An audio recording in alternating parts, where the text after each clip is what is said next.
to more people than ever before, from our big cities to our small rural communities, to our suburban dwellers, from our families, our children, and our elderly, to all parts of this beautiful mosaic of our rich and diverse cultures, religions, and races.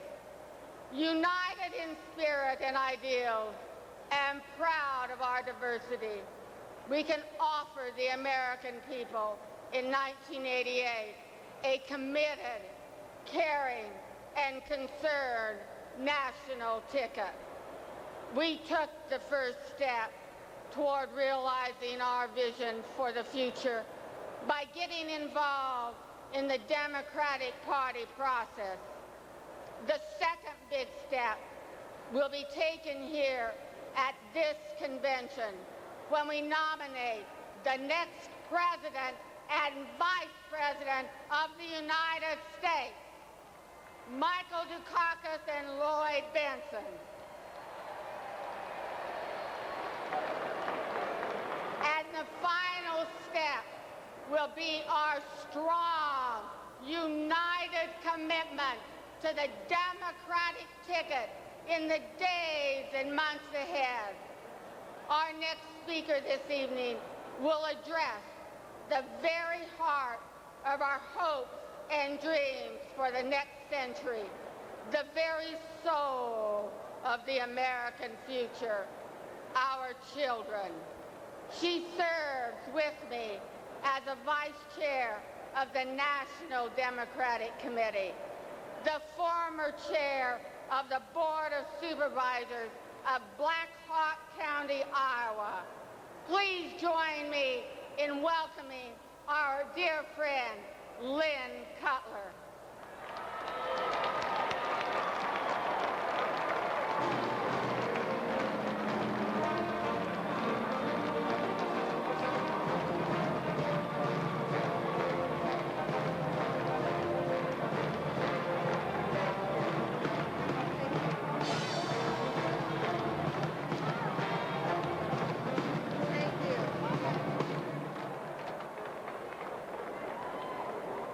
Thank you very much, Polly. As Polly indicated, we have no more critical concern than that of our children. We have no more precious resource than our children. And for the last 7.5 years, they've been at the bottom of the national priorities of this administration. I come tonight both in sadness and a little bit just worrying about what has happened to some of them. We've seen health care diminished, educational opportunities cut. We've seen children die with the terrible advent that we've experienced in our life in the last 7.5 years, where we rank only 14th in the world in infant mortality. I come before you, friends, to say that as well we should have joy, because as this new administration takes hold, as the new president, Democratic president and vice president take hold, we're going to restore the hopes and the dreams that exist for the nation's children. You know, you have to wonder what the ultimate question is when the answer is to cut funding for immunization programs. Are they asking themselves, how do we bring back polio, diphtheria, whooping cough, and tetanus? And you have to ask yourself, what is the ultimate question when the answer is that we're going to cut opportunities for education, we're going to take away opportunities for student loans? Is the question, how are we about to create a generation that faces the next century unprepared? You know, George Bush is so out of step with these issues, we can't even say that he marches to a different drummer. He doesn't even hear the beat.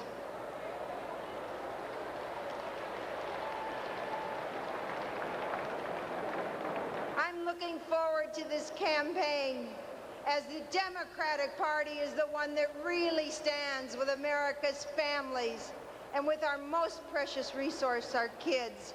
And I know that all of you are anxious to leave here on Thursday night and Friday morning and go home and do everything in your power to elect the next president and vice president of the United States, and to do it for your kids and for your grandchildren and for all the children that ever meant anything to you in your lives. And I know that along with me, at the end of your days, you're going to have that great sweet feeling that comes from the certain knowledge that just once in 1988, you gave everything you had for peace, for justice, for hope again in the future, and for the restoration of the dream for our most precious resource, our kids. Please join me, fellow Democrats, in welcoming to the podium a great Democrat, my colleague who is the vice chair of the party and also the comptroller of the state of Illinois, one of but a handful of black elected officials statewide in this nation. His leadership exists not only with us at the National Party, but exists as well among his colleagues all over the country. Illinois people, get ready, and all the rest of you as well, and welcome with me the Comptroller of the State of Illinois, Vice Chair Roland Burris.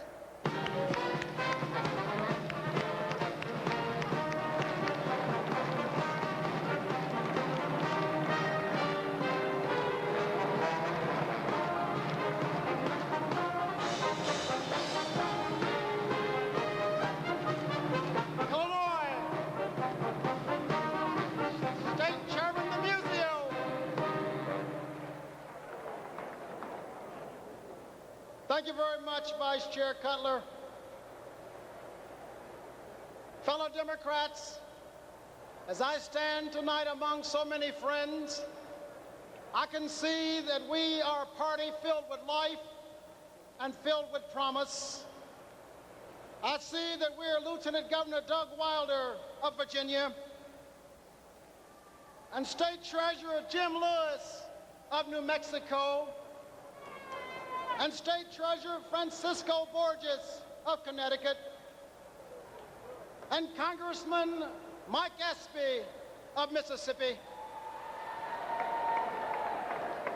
Four among the ever-growing ranks of black officials elected under this party's banner and with this party's deepest pride. I see the United States Senate again in Democratic hands, a direct result of your tireless efforts from coast to coast. But I see much more, fellow Democrats.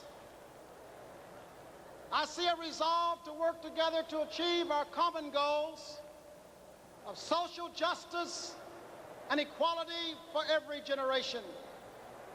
And I see the readiness to pull together, one and all, to assure the election of the next president of these United States.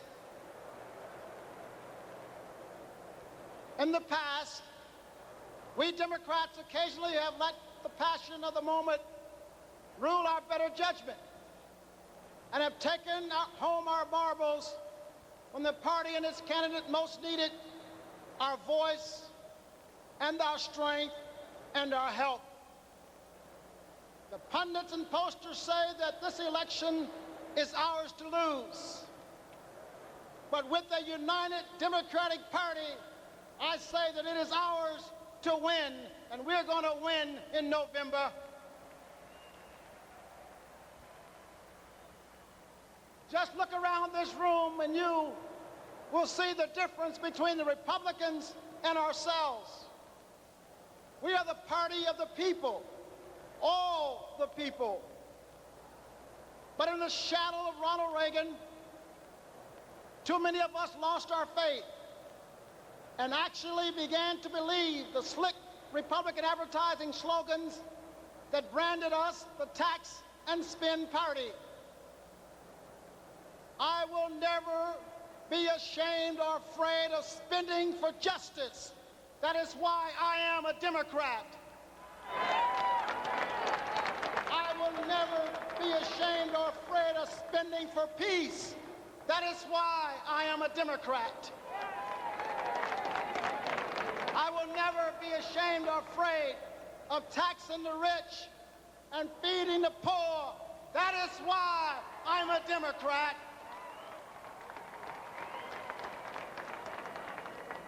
Let us not forget that the GI Bill was one of those tax and spend programs. And how many of us here are here because of that? Those tax dollars have been put to use in our behalf, in education, in health care, and in job training. And I will never be ashamed of that. This campaign for the nomination has been a spirited and rewarding contest. It has symbolized the electoral process at its very best, with new voters, new issues, and new hope. Whatever our differences, we must recognize above all the mandate we share, the desire for change, the desire for new leadership. My friends, that is our challenge, and this November, it will become our greatest victory. Thank you very much, and God bless each and every one of you. Illinois. And now, fellow Democrats, it is my pleasure to introduce to you a dynamic lady who hails from the great District of Columbia. She serves as state treasurer. She treasures as treasurer of the Democratic National Committee and serves as the vice president of one of the biggest corporations in the District of Columbia. We are very fortunate over the past 4 years to have had this young lady in charge of the money for the Democratic Party. And it is with great pleasure and honor that I present to you the treasurer of the Democratic National Committee, the Honorable Sharon Pratt Dixon. Sharon.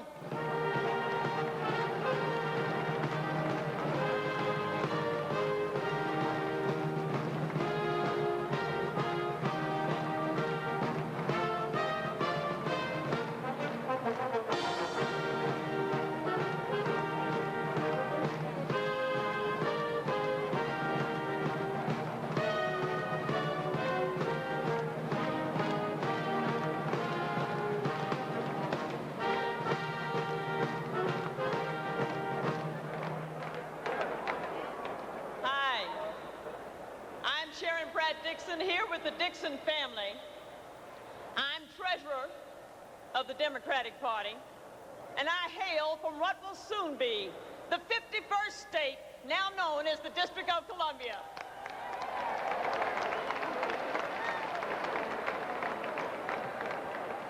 You know, this election of 1988 will be marked as a watershed event in the political life of our country.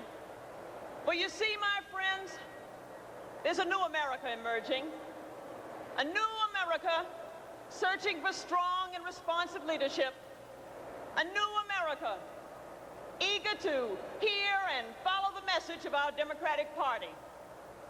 You know, by the year 2000, my friends, the cultural and economic diversity of our country will have profoundly changed.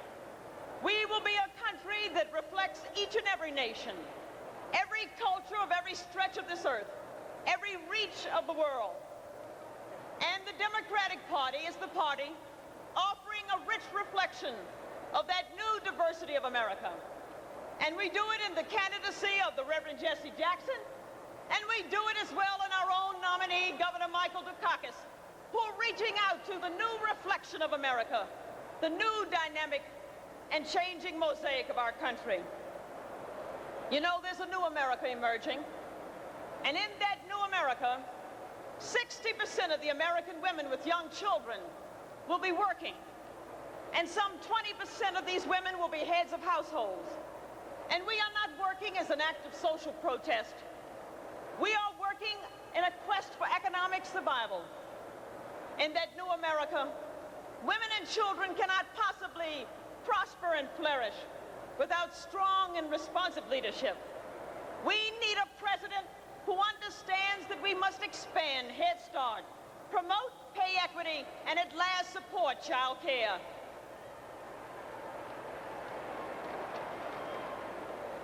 There's a new America emerging, and that new America can no longer operate in splendid isolation. For you see, we are now permanently and irretrievably ensconced in a global society, permanently and irretrievably ensconced in a global marketplace. So you see now, if Tokyo sneezes, America catches a cold. And now if we try to pay the interest on Ronald Reagan and George Bush's trillion-dollar debt, we have to do it now with foreign capital. So while Reagan and Bush may tout the morning in America, I think that they had blinders on. I think what they were seeing was the sunset of one America and failed to recognize a new and dawning of a new America. So you see, my fellow Democrats, this 1988 election has so much at stake. There is so much at risk. We have to unite, and we have to win for everybody, not just for the sake of those of us that are Democrats, but for the sake of that new America. And my friends, we're going to win it, because this time we not only have a strong message and a strong ticket, but we have as well a strong war chest. Because for the first time, we're going to be able to financially compete with the Republicans in the fall.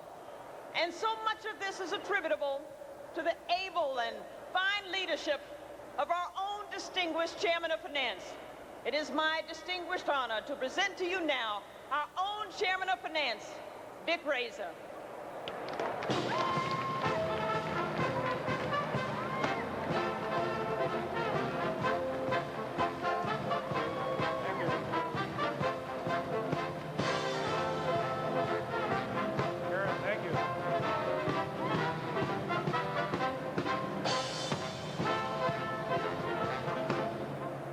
Sharon, thank you. Mr. Chairman, delegates, and honored guests, 3 years ago, the Democratic Party faced a formidable challenge. For all intents and purposes, we were broke. But that was 3 years ago. Today, things are different. The Democratic National Committee is now setting fundraising records. The party, in fact, arrives at this convention in Atlanta not just out of debt, but with substantial cash balances ready for the fall elections. Now, there are several reasons for this welcome turnabout. First, the party is raising money in a business-like manner with budgets, goals, management systems, highly skilled staff. And second, a number of talented and exceptionally well-qualified people have volunteered their time and their skills. Jim and Connie Calloway, for example, have traveled this country for more than a year, making the Victory Fund an overwhelming success. National Finance Vice Chairs Gordon Giffen and Smith Bagley have managed a series of projects that have helped to lift this party out of debt. Michael Blumenthal and his predecessor, Harry Jacobs, both giants in the world of business, have chaired our Democratic Business Council and have driven its membership to new heights. National Finance Council Chair Peggy Stein of Nashville and her partner Frank McGuire of Buffalo have infused new spirit and new energy into that important group. Jack Joyce and John Sweeney have led our Labor Council, providing important resources from the labor community. And finally, Bill Crotty, Bob Farmer, and Jane Harmon have chaired 3 successive Democratic galas, each setting new records. This team belongs in the Olympics. This team went for the gold and got it. Now, while a business organization and a dedicated group of volunteers have made a crucial difference, there is a more important reason why our party's fundraising has been successful. Americans contribute to a party because they believe in its ideals. The enormous outpouring of financial support of the presidential campaign of Governor Michael Dukakis is no accident. Voters and contributors support him because of his determination and because of his leadership. They believe in him. And so it has been with our national party. Our fundraising has been successful in large measure because of Paul Kirk. He's a man of honor and dedication to public service, a man of humor and seriousness of purpose. Paul Kirk represents the best this country has to offer. The election is but 3 months away at this point, and we are ready as never before. We have all closed ranks behind Bob Farmer, who is the undisputed fundraising champion of American political history. We will meet the opposition in the fall well-led, well-financed, and we will win. The message of Michael Dukakis and that of Lloyd Bentsen will reach the American people loudly and clearly. And that will happen because of all of you who have been so generous with your time and your energy and your resources. On behalf of Paul Kirk and myself, thank you for what you have done. Now I'd like to introduce one of those magnificent volunteers I mentioned earlier. This is a great businessman, a masterful fundraiser, a loyal Democrat, and not least, a fine gentleman. From Houston, Texas, the chairman of our Victory Fund, Jim Calloway.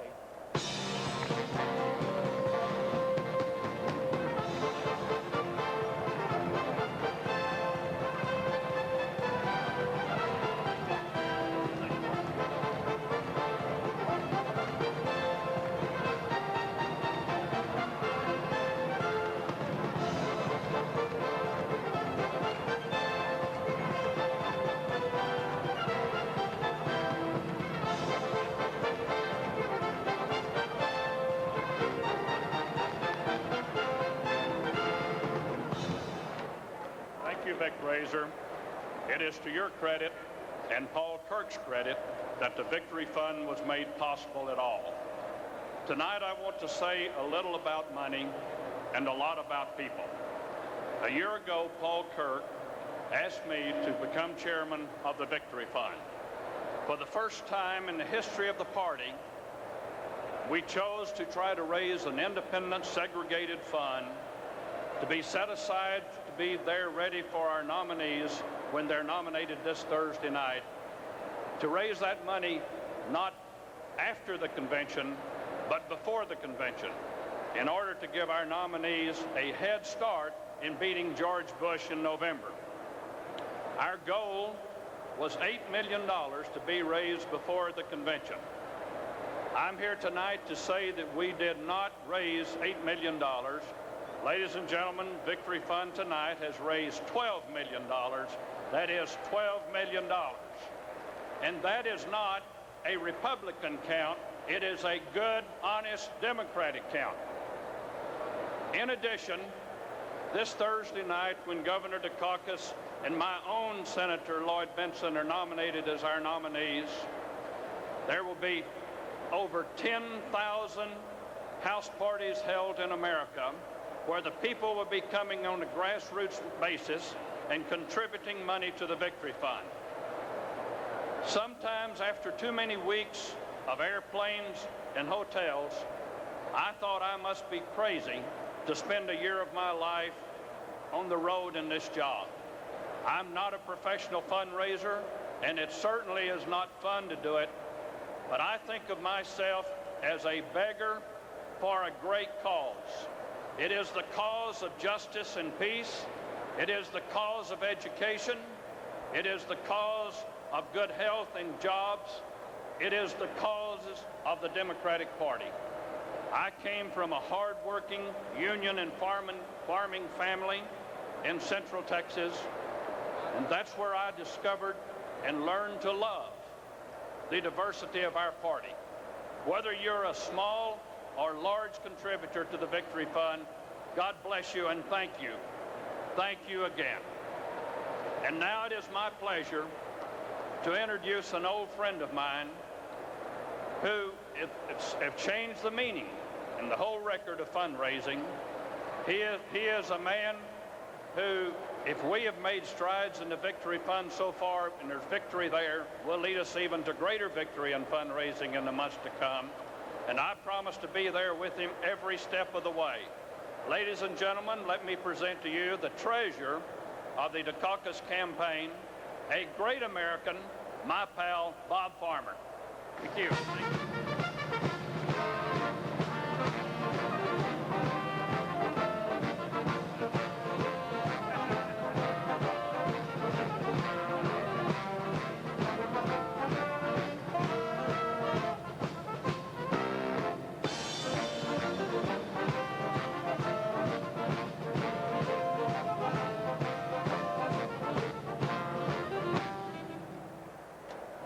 Fellow Democrats and my fellow Americans, I am proud to chair the most successful fundraising effort in the history of the Democratic Party. I am even more proud that its success came from a broad base of support, a grassroots effort with over 100,000 individual contributors from every one of the 50 states in this country. Many of these people have never played any role in an election before. As a result, we've got the closest thing to a level financial playing field in a presidential election that I've seen in my lifetime. The Republicans have always been able to raise enormous amounts of money for their campaigns, and now for the first time, we can compete. It's a good feeling, and it's a whole new ballgame. Why have we been so successful? Why have so many people become involved, and why are Americans so eager to become part of the Dukakis family in this campaign? It's because Mike Dukakis is a spectacular candidate. It's because we have a winning team, and because we are ready for a change in Washington. But the point of this fundraising exercise is not just to raise money. It's just not to gain the nomination, and it's not just to elect a campaign strategy. It's about the election of a whole new value system in America. Mike Dukakis has that value system. He will bring the intelligence, the caring, the compassion, and most importantly, the integrity we need to go forward. I know one thing, this election will not be easy. The only way we can win is if every Democrat, every independent, and a few Republicans as well understand the importance of this cause. Only if each of us work together in unity during this election can we bring the restoration of confidence and hope that is our dream for all Americans. Thank you very much. And if you'll excuse me now, I have a few fundraising calls to make for Governor Dukakis.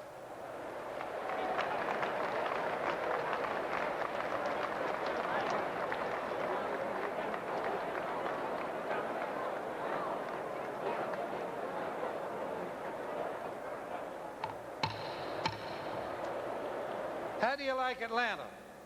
Do you enjoy this city? You having fun? It's a great city, isn't it?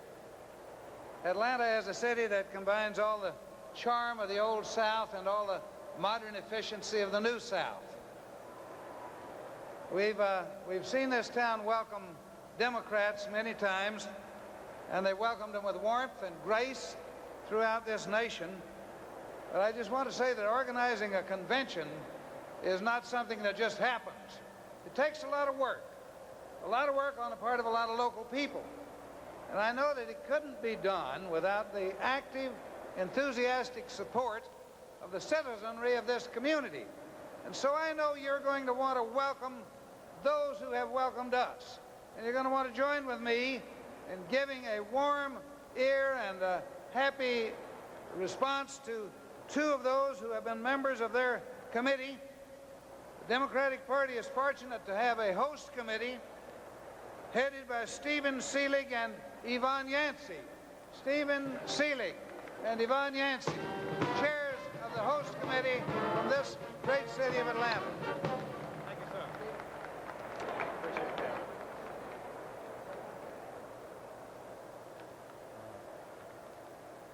Coming down. As co-chair of the Atlanta 88 Host Committee, I'd like to welcome the world's greatest political party to the world's greatest city, Atlanta, Georgia.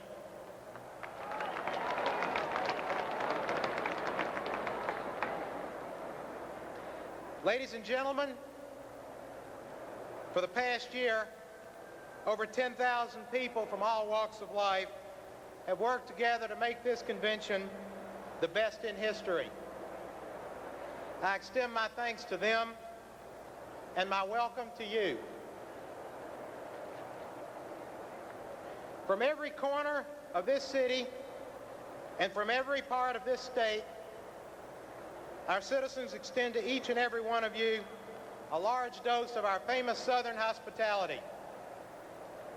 There is much more to Atlanta and the state of Georgia than just the Omni or the World Congress Center. The host committee has scheduled a number of events that I'm sure you will enjoy. In addition, I invite you to explore our city and the surrounding area. Visit our mountains and our seashore. Meet our people. They are Georgia's greatest natural assets. Enjoy yourselves. Have a successful convention, and next January, we will carry the spirit of Atlanta to Washington, D.C. for the inauguration of the next President of the United States.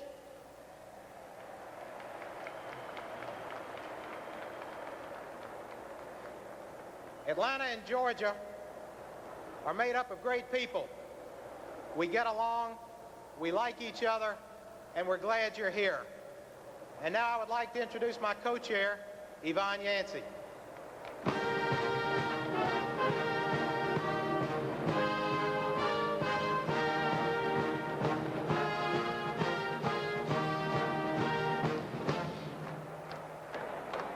Democratic America, Atlanta welcomes you, and I welcome you. As co-chair of the host committee, representing our region and the over 10,000 volunteers who put this convention together, I am so glad that each of you are here to experience the finest of Southern hospitality. You should know that this gathering and this assembly and these wonderful festivities did not just happen. It is the result of a cooperative, collective effort of the residents of Atlanta and the leadership of Georgia and this region. Greater Atlanta is the capital city of the New South, representing coalitions from all ethnic and religious groups. It is the home of 2.5 million proud Georgians. It is the same great team that built Atlanta, Georgia, that is bringing you this convention. You should also know that this would not have happened without our army of volunteers. If you have a bouquet of credentials around your neck, and I hope you do, a volunteer processed them. If you got a hotel and it was of your choice, a volunteer took care of it. And if you have a volunteer car and a driver, give it to me. I need it. And those wonderful welcome bags. How many of you got those bags? Yeah. They're great, aren't they? Those welcome bags were assembled and distributed by dedicated, enthusiastic volunteers. Let's hear a cheer, a rousing cheer, and a warm round of applause for the unsung heroes of our convention, the volunteers.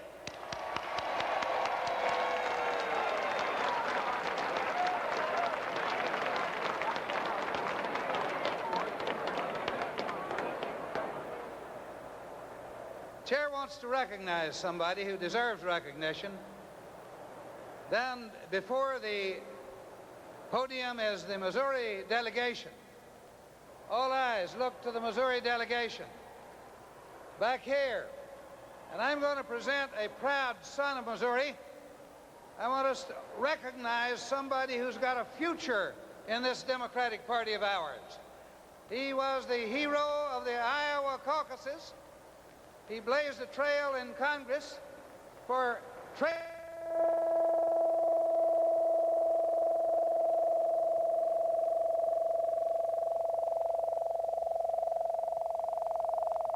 goods on our markets.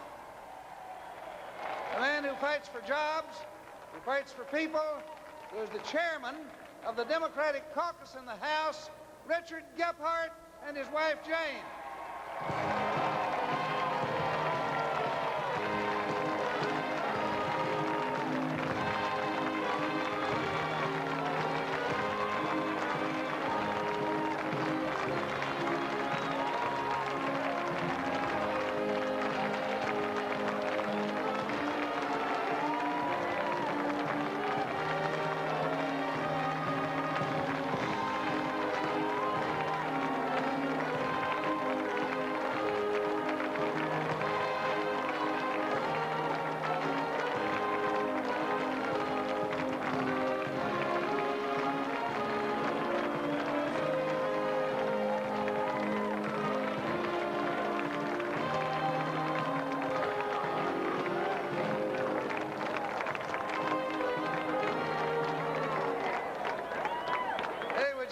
We got a problem Democrats never have had before. We're ahead of schedule. Isn't that great? These trains are running on time in 1988. And so that we don't get too far ahead of those people who are going to join us from throughout the country on television, the chair is going to declare a brief recess. Breathe easily, enjoy one another's company, and in a few minutes we'll be called back to order. Convention is in recess for a few minutes.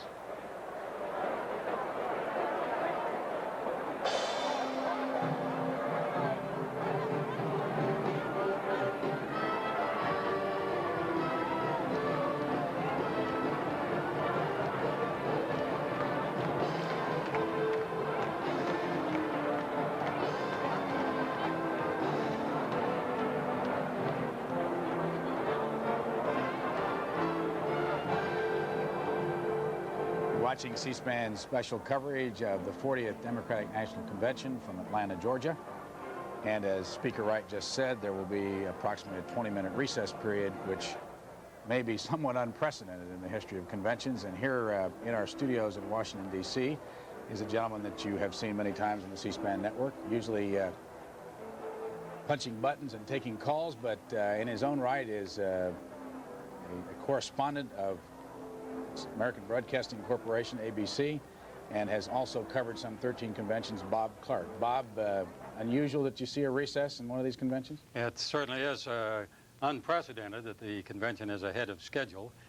That is made possible this year, both by new rules that have been in effect for several conventions now, but also by the fact that there is no dissent left at this convention that is going to hold up the proceedings on the floor. We don't know yet to just what degree the differences between Michael Dukakis and Jesse Jackson have been resolved, but they are certainly not serious enough to cause any disturbance to the smooth rhythm of the convention tonight. Don't want to confuse our American viewers, but we are here in the Washington studios for one reason. There's a special network that's been created for this evening and for the rest of the week that goes to Europe. And there are some 20 countries in Europe that can get access to a channel called Sky Channel, which is based in London and is transmitted out of London to countries throughout Europe. And the conventions that you've been seeing from around the United States are also being seen in those countries, and also on the Pan American satellite, a brand new privately owned satellite by Rene Anselmo, has just been launched a couple of weeks ago. He has put C-SPAN up on transmission to Central and South America, and the USIA on their WorldNet around the world to some 114 embassies. So we have a considerably larger audience than usual for this evening's telecast, and for the next few minutes before we go back to the convention, during this recess period, we're going to open the phones up, both for our American viewers and our international viewers. And those of you who have just joined us from the United States, we had about a 30-minute telephone call-in program from Europe, taking calls from Europe a few minutes ago, and have received quite a few calls. Frankly, most of the calls have come from Holland, where they have 13 conventions. Why aren't you at this one? Are you tired of all this?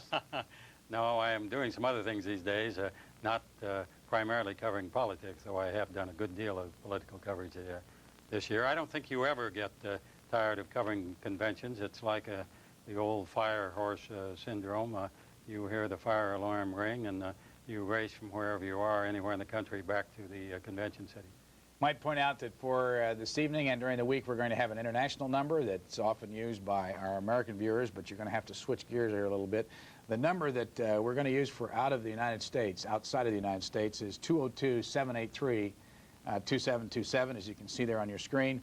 And if you live in the United States, the number is 202-628-2525. We're delighted with our newfound friends in Europe via Sky Channel. We're delighted that this historic broadcast has been successful and will continue throughout this week, and also from New Orleans, Louisiana.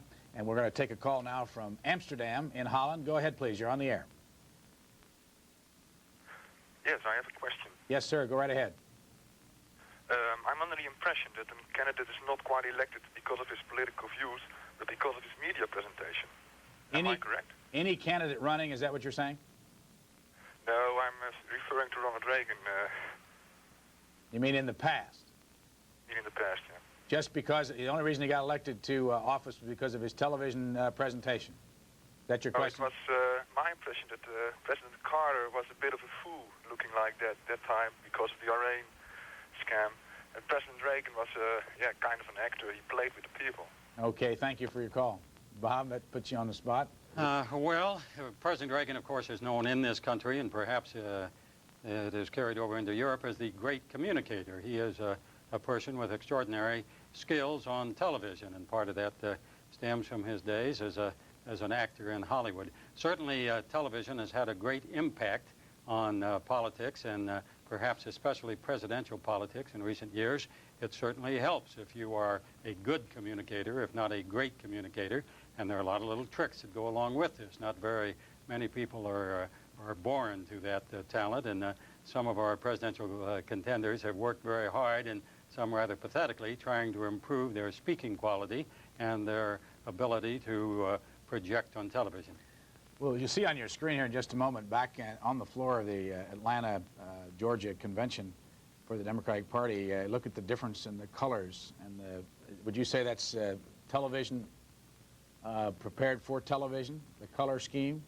Oh, no question. Red, white, and blue have always been the convention colors, but the way the whole arena is laid out, the set designing, everything has television in mind, and they've done a very professional job with it. Next call, I'm told, is from the United States, Cedar Rapids, Ohio?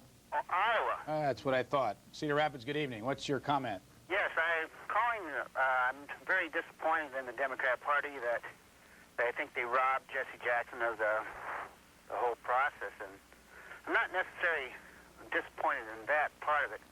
I am disappointed that they robbed the people that Jesse Jackson represents. Did you vote for Jesse Jackson in Iowa? Yes, I did. I'm a white delegate. And what is your feeling about Senator Benson as the vice presidential candidate? Well, I think he's just the opposite from the caucus, and I don't think some of those views are going to fly in Iowa. I think he's more conservative. As you know, Jesse Jackson is more liberal. I think Jesse Jackson, he came out to the farms and he came out to the workplace and the factories and all that, and I think he came into our homes. Okay, sir. Thank you very much for the call. To our viewers in America, I want to point out that this week we'll be taking calls often from our friends over in Europe.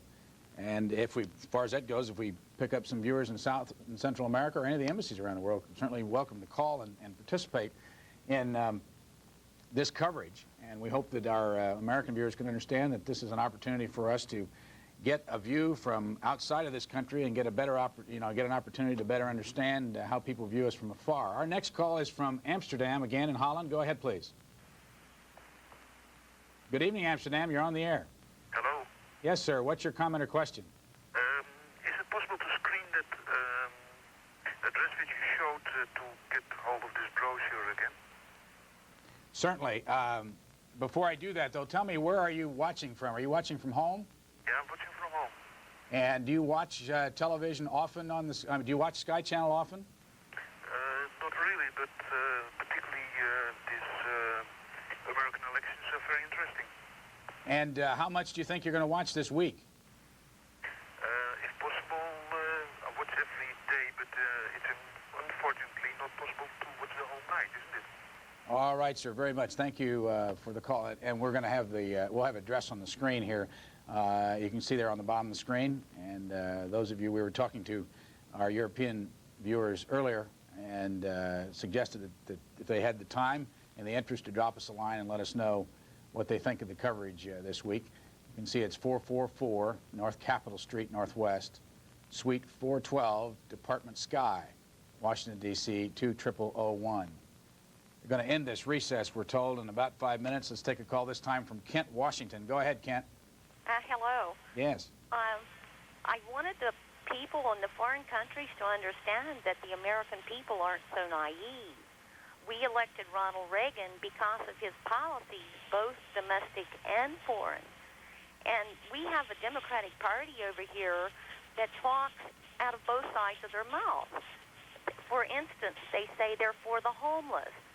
Yet when they get funds from the federal government, they choose to build hotels, convention centers, and they tear down the low-income housing in that area to do this.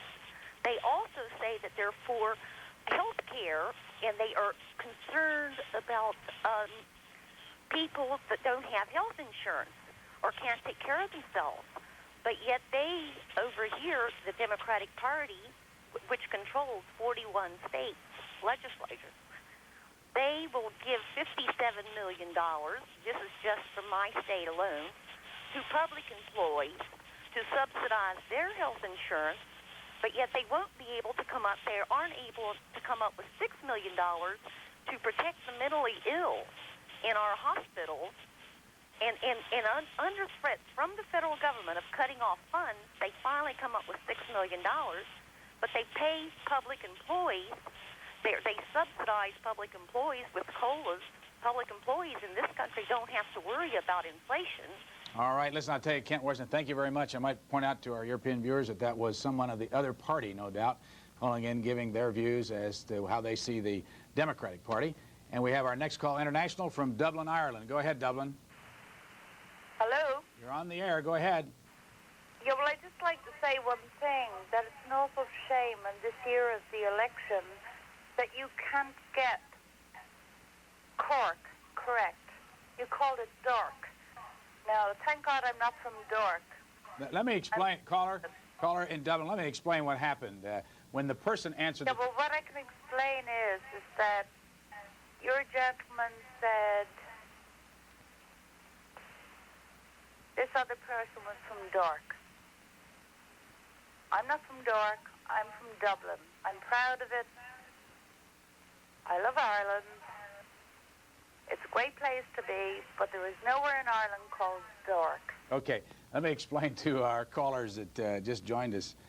One of our producers made a mistake and did not understand what the gentleman on the other end of the line said and misspelled the famous city of Cork, Ireland.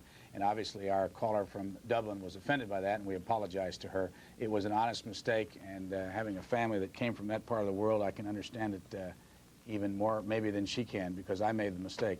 Bethesda, Maryland, go ahead, please. You're on the air. Hi. Hi. The reason why I'm calling is because, whether you know this or not, but I believe that the Democratic Party is an anti-Christian organization that has blocked every attempt to pass a voluntary prayer school amendment. Plus, they are pro-abortion. And there are a lot of other things that I can mention, but time is very short because the convention is about to start in about a few minutes. So I really can't go into depth about the Democratic Party, but take my word that the Democratic Party has been against the church and its institutions ever since the early 80s. Okay, I'll leave it go at that and ask Bob Clark, if you are viewing this in the United States or in Europe, what night do you think will be the most interesting night of the 4 nights of the convention? Oh, I suppose I would have to say at this convention, since there is no real suspense, no excitement, I wouldn't miss tomorrow night when Jesse Jackson makes his speech, and it should be a great speech. The word as of late today was that Jesse has pretty much made his peace with Michael Dukakis and will give a unity speech when he addresses the convention. But he has some 1,200 delegates to the convention, and he will certainly deliver a tub thumper of a speech. Speeches the rest of the way. The speeches from Governor Dukakis and from Lloyd Benson. And the country and especially the press will be watching very closely for signs of differences on issues between Benson and Dukakis. We'll be going back to the convention in just a moment. You'll see some scenes of the convention on your screen. Our next call is from Luton, England. Go ahead, please. Good evening, Mr. Lamb. Good evening. I'd like to ask Mr. Clark a question.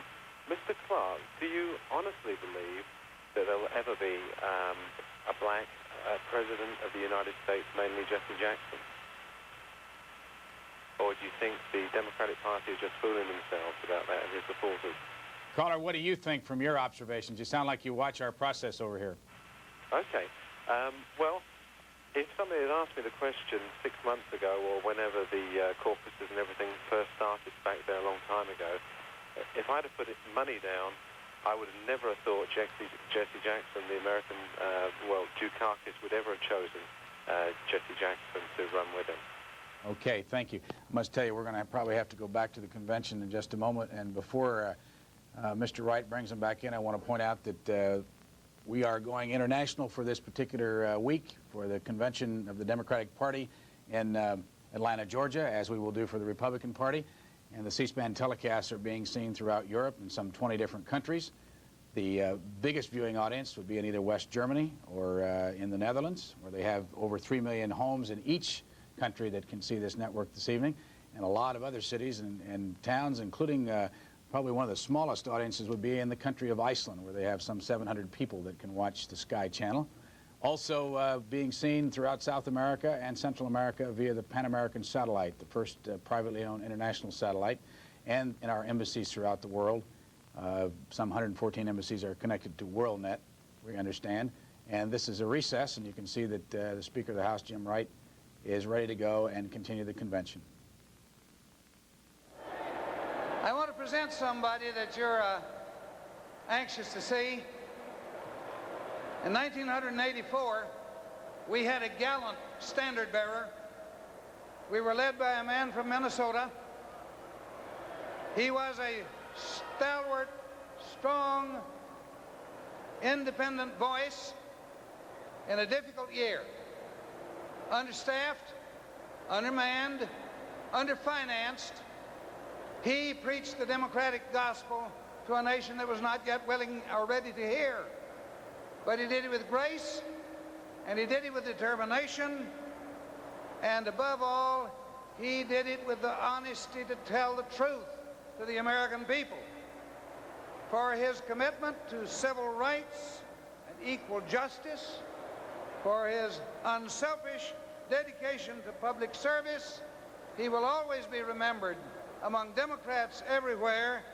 And I want to present to you, over here in the Minnesota delegation, the former Vice President of the United States, Walter Mondale, and his wife, Joan Mondale.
number of people.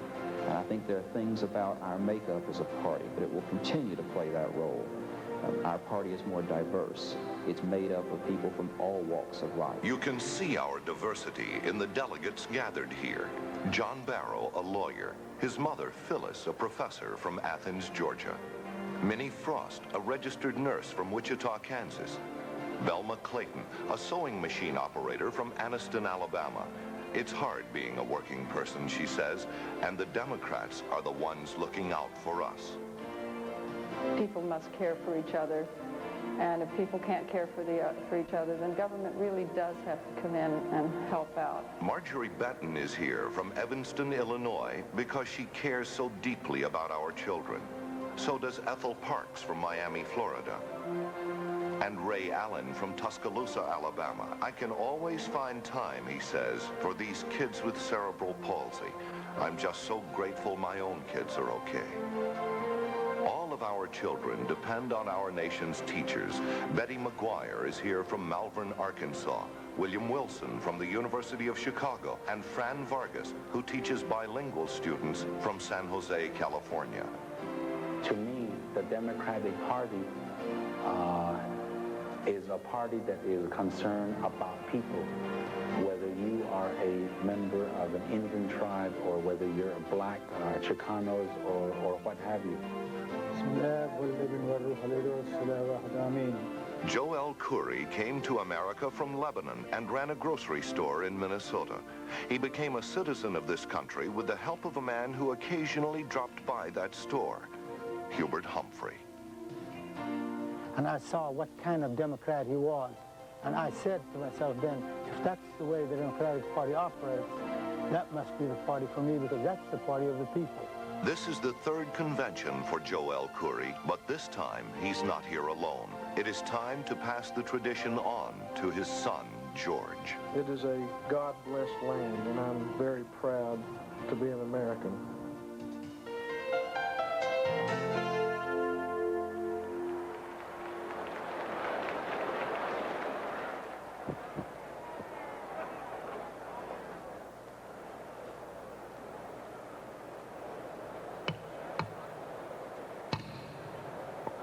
Tonight we celebrate the diversity of this great country of ours and the strength of the leadership that we have developed in all of the parts of this great land.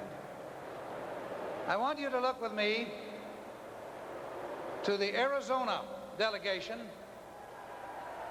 and I want to present to you a man who spoke a great deal of sense to the American people, a man of the prairies, a quiet man, a man of little nonsense, a man who won friends little by little until finally he was gaining great momentum as a candidate for the presidential nomination, who has made great contributions as a governor of one of our great states, and who still has many great contributions to make to the Democratic Party in the United States, former Governor Bruce Babbitt of Arizona.